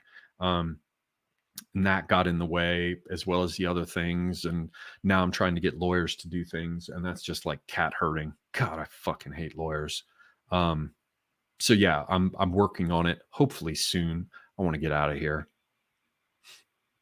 Alabaster says, will you support a Rittenhouse Day where we burn pictures of Binger? That is not for me to say, but I will add that I am not constitutionally disinclined. Cameron Miles says, Semigog, how do you deal with being a genius? I think autist is more accurate, though my IQ is in the genius range, pretty far up in the genius range, but it's stupid. All it means is that you get tangled in your fucking own underwear. You get mauled by your own paralysis of analysis. And when you talk, most people don't understand what you're talking about. So whatever there is that's good about my level of intelligence, there is at least an equal amount that makes me miserable and serves to make those around me miserable. So whatever it is, it's a two-edged sword.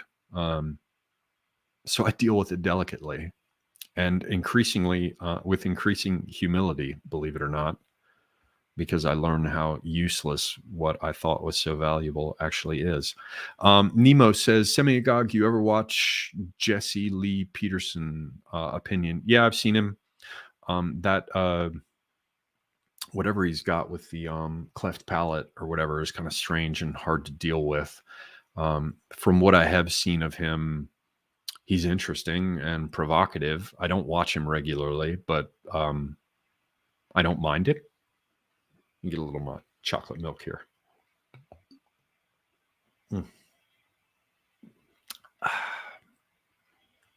Wednesday just keeps improving. Robin Watertree says, Semigog, January 6th day bonfire next year. Hell yeah, let's do it.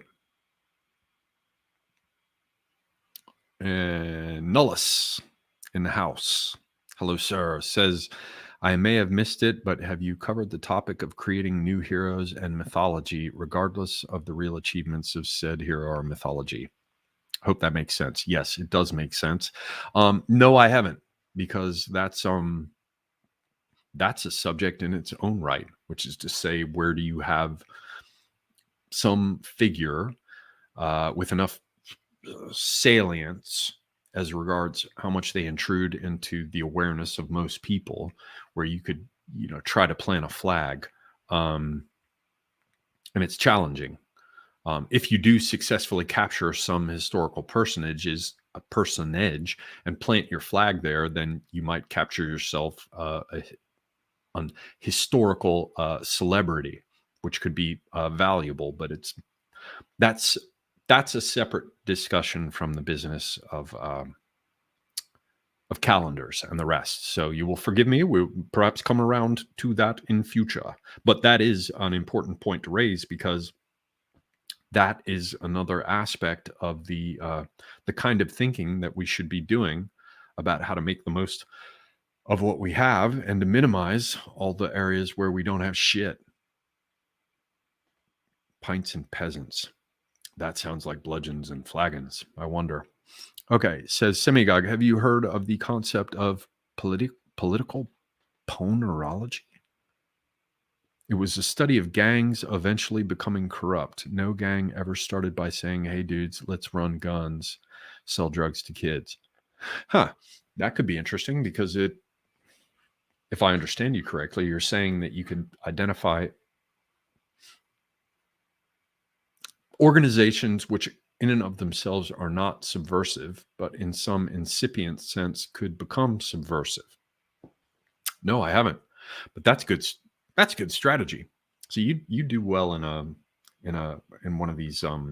Let's just imagine the white space. What are the opportunities that people have not thought of type meetings? But we don't have those because we're disorganized fucksticks.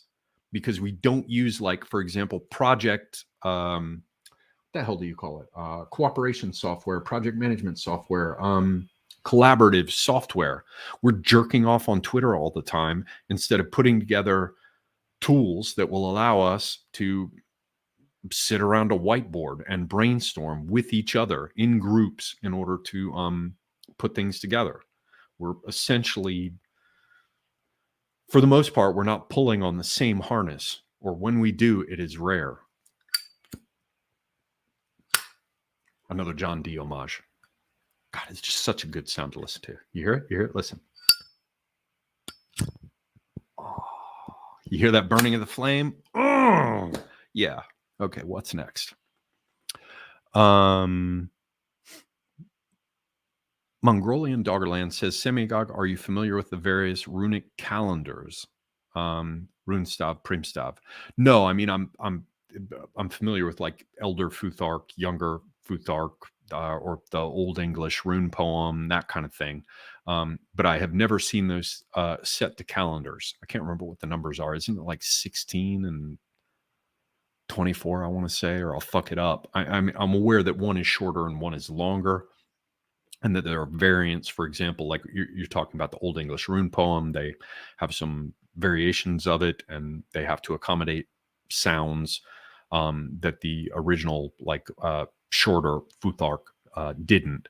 But I've never seen them set to a calendar. So that would be an interesting thing to look at.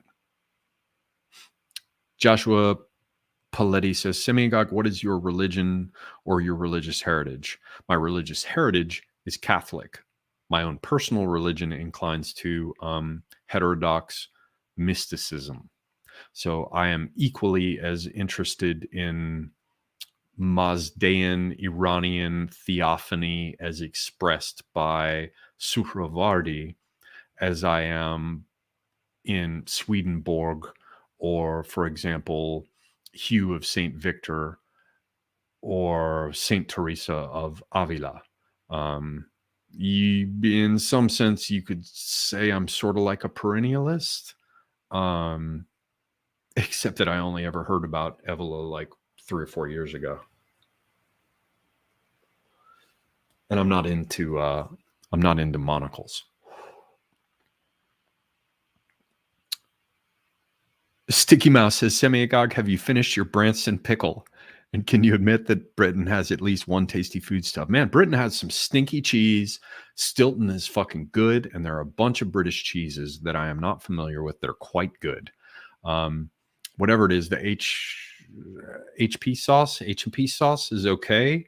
But the Branston pickle, I am totally on board with that shit. And I'm going to go buy the other thing that's in a Branston pickle jar of the same size with a slightly different label. I'm going to buy that shit next week. And yes, I did. I took what we call an English muffin, what you call a crumpet.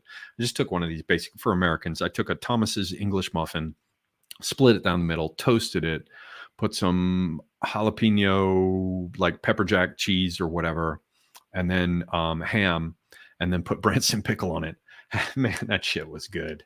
Actually, I kind of think less of Academic Agent for ceasing to bring what he calls his smelly Branston pickle sandwiches to school because some people complained about it. That was a weakness. That was a flaw in his character. Now that I am familiar with the Branston pickle, fuck those bitches, man. Branston pickle all the way. There are very few sandwiches now that I can imagine that are not improved by Branston pickle. So there's your answer. Dominique Falcone says, Semigog, should this calendar be religious or political, secular? I think it should be political. I don't want to, the various faiths have their calendars and they jealously defend them, as they should, because these cocksuckers will fucking erode and gnaw at them and poison them and saw them down and send termites up into their fibers. They'll just destroy anything. I do not want to be putting together something that conflicts or competes in any way with their calendars. So I think secular, broadly speaking, is good. And in any number of respects, what I'm talking about would end up being sort of a test of whether something can be a big tent issue based upon the kind of response and participation you saw with the raising of any issue on any given calendrical or a calendar date. So it's not so much that it has to be secular, it's that it cannot have any pretensions as regard replacing the calendars of established religions. Nemo says pineapple on pizza, legal or illegal. I don't have any problem with it. It goes quite well with a number of things. Mongolian Doggerland says, please tell me you had extra mature cheddar to go along with the pickle. No, I don't have that cheese in-house at present, but I have taken note of the suggestion that it must be a mature or aged cheddar to properly be the Branston pickle and cheddar sandwich, and I will be addressing that during the coming week. Have no fear. Have no fear.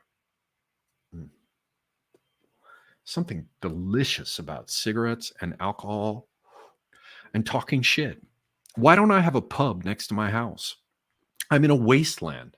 Why can't I just walk down to a pub and like John Dee's chilling in the corner like the Kandahar giant, like 7 fucking feet tall with size 24 feet. And an academic agent is like sly in the corner doing some weird legerdemain with his dark Persian manipulations. And I mean, Millennial Woes is having a heartfelt moment and reciting something at the back. Like, why can we not all live in a reasonable proximity so that we can all drink together in a pub, or at least have it happen once a year? That's what I ask. I think that would be interesting. Unfortunately, it is not possible. All right, what is next? Nemo says, Semigog, Nietzsche, or Schopenhauer? I'm embarrassed to say I've read quite a bit of Nietzsche, almost all of it, but nothing by Schopenhauer as yet. So I'm not qualified to speak. Mr. Ixme says, come party in Commeyville, help subvert it. Ooh, that West Coast. Man, I'm going to have to bring one of those special blue lights that helps me not kill myself in the absence of sunlight. Don't you dare go move to one of these other commie areas. Oh my God, I hear you talking about California and I'm like, oh my God. Don't walk, run. Don't walk, run. If you're going to do that, head over to the more, try not to dox you, head over to the more based areas of your own state rather than going to the shithole formerly known as California. California. Sorry to do Jello Biafra. California, Uber Alice. California, Uber Alice. Sorry, most people aren't old enough for that. So what's next? Nothing else. No more questions. Well, how much time do we have left? We have a few minutes, so I'm just going to drink my chocolate milk here, try to hide the label, and see if we get any more questions.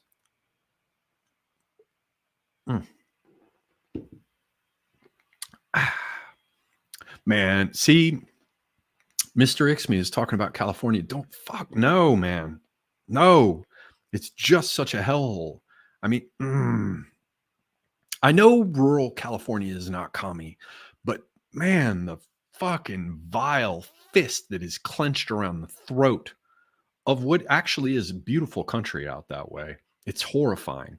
I just think you have, a better chance in the more based areas of the state you currently enjoy. the state and the state. Joshua Paletti says, would you ever move to Europe? I lived in Europe. People would argue about it, but I consider Istanbul Europe. I lived there 2 separate times for a total of 6 years. And I have citizenship in a European country. But I tried that during the period when Bush was in office. And I'm not running again. There's nowhere else to go. And here I have the power of my speech.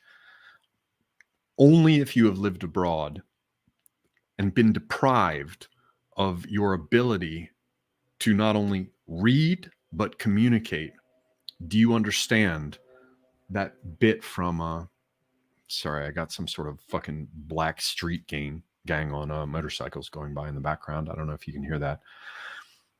Only if you've lived abroad do you understand what Thomas Nash wrote about in The Unfortunate Traveler.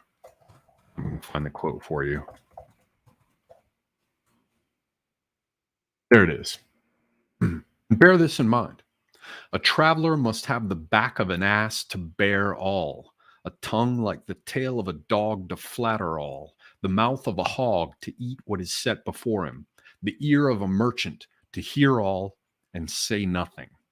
That's a high price to pay to go abroad and to be deprived of your language, your ability to read, your ability to understand. I tried it once, and my Turkish was not bad by the time I left, but I don't want to do it again, man. I don't want to do it again. Nullis says, Semigog, one of these days we must enjoy a nice bottle of wine and a few shots of Palenka on the banks of Lake Balaton in Hungary. Well, I was in Hungary. I think you know this. I probably told you this. Since we share, Nullis is always sharing dance clips of based Hungarian dancers because he knows, I believe also, that men must dance. Never give a sword to a man who cannot dance. Never trust a man who cannot dance. But I went to Hungary. I was in Budapest. And then we went outside of Budapest to some rural area. And I've mentioned this many times because it was the strangest shit I ever saw. I ended up at like the equivalent of a picnic table in the Hungarian countryside, and people were drinking all kinds of beer and unicum, however the fuck you say that. It's like something sort of similar to Jägermeister, and it'll make you fucked up as a fiddler's bitch. And we were all sitting around the table drinking, and I suddenly realized that it was kind of dark and no one was talking. All the Hungarians were sitting around in the dark drinking. They were together, but they were in the dark drinking in silence. I think the Hungarians are dour people. They're a steppe people. And I mentioned this recently on Twitter. Most people don't know how dour, dark, melancholic steppe peoples can be. So yeah, I do it, but I'd probably get drunk and start crying because Hungarians are a dark crew, man. A dark crew. Good archers, good horsemen, good cavalry. Yes. All right. Turnip merchant. Turnip's in the house. He's the future, ladies and gentlemen. Turnip is the future. He says, what are your thoughts on each of the denominations before the streams commence again? He has reference to some discussion of Christianity. I'm going to say no comment. I'm going to say no comment at this point, other than to observe that my background is Catholic, but I was raised in the United States. As I've observed previously, that means that there is inevitably a certain amount of Protestantism that is absolutely sort of hammered and folded into what I am, that I have nothing to do with. And I'm not like a big snake handler or anything, or, Church of God type tongue speaker. However, yeah, there it is. I have Catholics make sense to me. It makes sense. Except the idea of submitting to the hierarchy doesn't, simply because I was raised here. And so I'm kind of screwed for Christianity. Though the tradition of mysticism there is of great depth and of great value. I mentioned Teresa of Avila, Hugh of St. Victor, Richard of St. Victor, St. John of the Cross. There are many of these types that are very, very interesting to me. And my inclination is towards mysticism, and mysticism generally kind of does its thing sort of outside the scope of orthodoxy. So I'm never going to fit in there comfortably. It's just not going to happen. The more orthodox any particular Christian group is that I'm familiar with anyway, the more likely that they'll be inclined to throw rocks at me until I stop moving. So what is next? Alcoholic Apologist says, thoughts on the Kybalion and Gnosticism, simulation theory, etc. I don't know anything about Kybalion, and I don't know about simulation theory. Gnosticism is somewhat interesting to me, but given that I don't know what context you're framing it in, because I only understand one of the three terms, I'm going to hold off on commenting. Forgive me. Bolero 393 says, Semiagog loved the calendar idea and the opportunities it presents. How do we keep the cathedral from making the boomers thinking it's January 6th and the beginning of the Fourth Reich? I don't know that I care. Part of me, to be fair, part of me says, yes, you're going to have to either build or buy. So convert, so to speak, buy, right? Or build, which entails going out into the desert like Moses did to raise two generations separate from the current way of thinking. But I'm not so sure that at this point the boomers really matter. It depends. If we are facing what increasingly seems likely, which is a long-term, multi-generational fight, then fuck the boomers. I mean, other than the based ones who have come around. However, if it looked like some aspect of what we were confronted with was likely to shift in the short term, then I'd suddenly sort of, prick up my ear and want to listen to arguments for how to bring them on board. But my gut reaction is just like, fuck them. Anyone who has not at this point recognized what's going on around them is very likely a lost cause. And those of you who think the same way, you'll get along very well with Academic Agent, who's just like, I don't care if they're being converted. I don't care if they seem to be coming over to our side. Fuck them. So, at least it's straightforward. I see 99 Iron Duke is in the house. Hello, sir. All right, let me scroll down here. No further questions. Excellent. I have a moment to drink my beer. We have a few minutes left. We'll see if we have one question left, and I will bail out of here at the 2-hour mark, unless something really starts to seem going. Look at this. It's just like when I was hanging out with people from the British Isles, and they always bring their beer up to their mouth, and then they stop while they continue to talk. And then it seems like they're about finally to drink, but then they have to stop and tell you something else, and then they're about to drink, and then they have to stop again. I tease you with it. Here I go. You ready?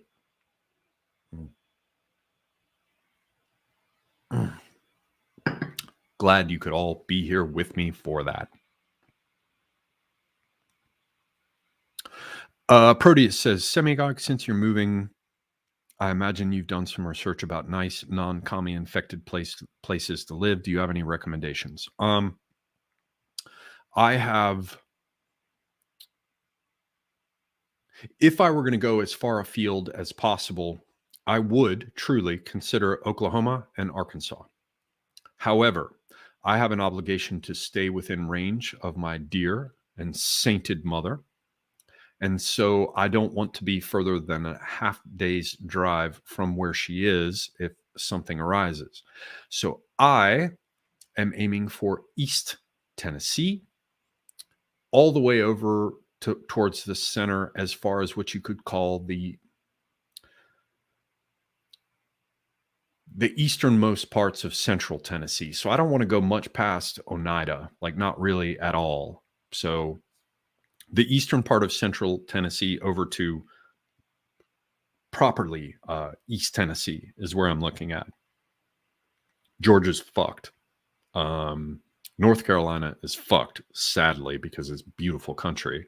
South Carolina is probably a little better, but I don't understand those fucking Carolinas people and, like, you know, the low country stuff. And there's also like weird old money in South Carolina I don't understand. They're not my people. And in terms of their, you know, low country boils and shit, my people come from Louisiana. So I'm like, you know, fuck you with your indigo and rice. You know, I got crawfish, I got French blood. Fuck all y'all. So I want to be near the Appalachian Mountains because I understand them. It's my place. It feels right to me. And I can't get too far away from where my mother is. So that's why I've kind of settled upon Tennessee, which I don't think it's perfect. They have some issues with their deer having the wasting disease. You know, the senators out of there are probably fucking rhinos, but they don't have state income tax and they have very good gun laws. So yeah, I think I covered a little bit about what Mr. Ixme was asking about my next home. 99 Iron Duke says I'd be happy to do a stream with you. I'm all for that, my friend. Issue would be finding the right topic. So yeah, it's all about finding the right topic, and I'd go to town.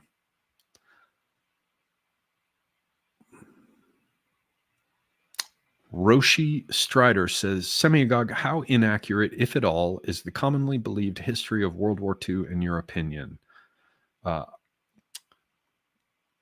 Deniers of the amounts of cookies, etc. I'm not going to get into that, other than to say that there are very few things that are locked in as official history regarding that period of time that I credit. I think I'll leave it at that.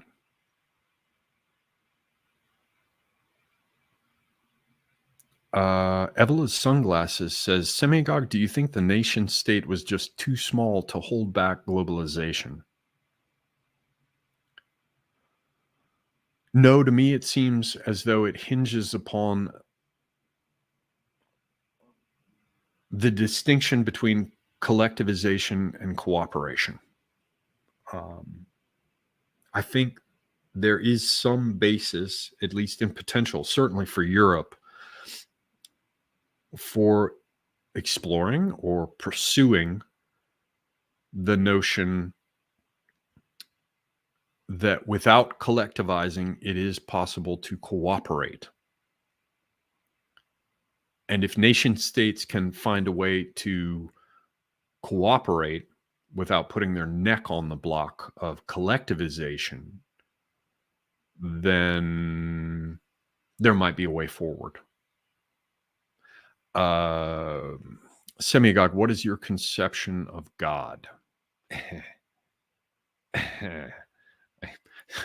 No pressure, simple question, no pressure at all. I'll give you a few pieces. One sees the whole move, every part stands still. Or here's another one. Beginning self did not begin, no ending can there be. Who holds fast to these truths shall win to immortality. And that's probably enough. I don't like the idea of trying to share my conception of what God is or isn't while on a YouTube chat drinking beer. Aesthetically, it's repulsive. So no offense to you, but that's as far as I would take that. Do we have any final ones?